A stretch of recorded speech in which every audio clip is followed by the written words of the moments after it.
اللہ کے محبوب علیہ السلام سے پوچھا گیا کہ سب سے اچھا ایمان کس کا ہے؟ فرمایا سب سے اچھا اور کامل ایمان اس کا ہے جس کے اخلاق اچھے، جو بات اچھی کرتا ہے، جو لوگوں کے برائیوں کی ٹو میں نہیں رہتا، جو لوگوں کو اذیت نہیں پہنچاتا، جس کی طبع میں حیا ہے، جس کی طبیعت میں وفا ہے، جس کے انداز کے اندر محبت ہے، مروت ہے، بھائی چارہ ہے، حسن سلوک ہے، رواداری ہے۔ ان چیزوں سے مل کے اخلاق بنتا ہے، اچھی عادتوں سے اخلاق بنتا ہے، رویوں سے اخلاق بنتا ہے، لوگوں کے بارے میں اچھا سوچنے سے اخلاق بنتا ہے۔ تو اچھے خلق رکھنے والا شخص اچھے ایمان کا حامل ہے۔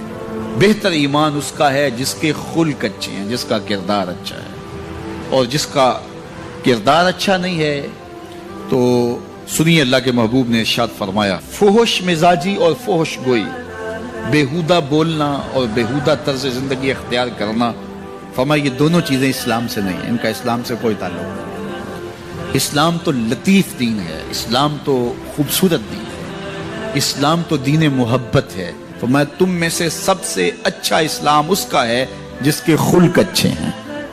اور اللہ کے محبوب نے فرمایا بوئستو لأتمم مکارم الاخلاق، میں اس لیے بھیجا گیا ہوں کہ میں اخلاقیات کی قدروں کو بلند کر دوں، اخلاقیات کی قدروں کو اونچا کرنے کے لیے، ان کی تکمیل کے لیے میں بھیجا گیا ہوں۔ اور اللہ کے محبوب کے اخلاق ایسے ہیں کہ خود میرا رب کہتا ہے انک لعلی خلق عظیم، محبوب تیرے خلق عظیم ہے۔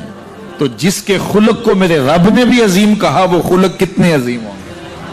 اللہ اکبر۔ حضرت سیدنا انس بن مالک رضی اللہ تعالیٰ عنہ فرماتے ہیں 10 سال میں نے حضور کی خدمت کی ہے، اور 10 سال میں ایک بار بھی ایسا نہیں ہوا کہ میرے حضور نے مجھے جھڑکا ہو۔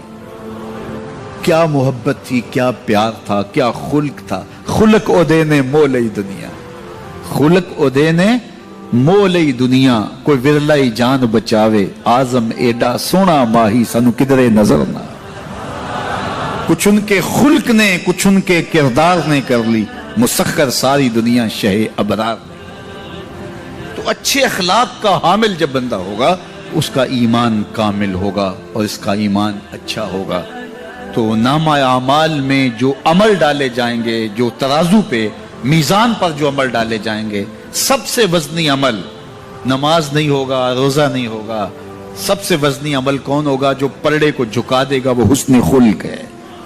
تو لوگوں سے اخلاق اچھے رکھیں، لوگوں سے رویے خوبصورت رکھیں، بات کرنے میں سلیقہ سیکھیں، گفتگو کا طریقہ سیکھیں، لوگوں کے معاملات کے اندر، نجی زندگی کے اندر جھانکنے کی کوشش نہ کیجیے، اور لوگوں کے بارے میں حسن ظن رکھیے، ان کی بہتری کا سوچیے، اور ان کے لیے خیر کے ماحول کو فراہم کیجیے، ان کے لیے آسانیاں پیدا کیجیے، اور ان کو جو ہے وہ آپ اچھائی کی طرف بلائیے۔ میرے بزرگ فرمایا کرتے تھے جس سے دوستی ہو تو اس کا بھلا سوچنا چاہیے، اور کسی کا بھلا سوچنا یہ ہے کہ اس کی دنیا بھی اچھی اور بالخصوص اس کی آخرت اچھی ہو جائے، تو اس کو دین کی طرف لایا جائے، اس کو اچھائی کی طرف لایا جائے تاکہ اس کی آخرت برباد نہ ہو۔ یہ کسی کا بھلا سوچنا ہے۔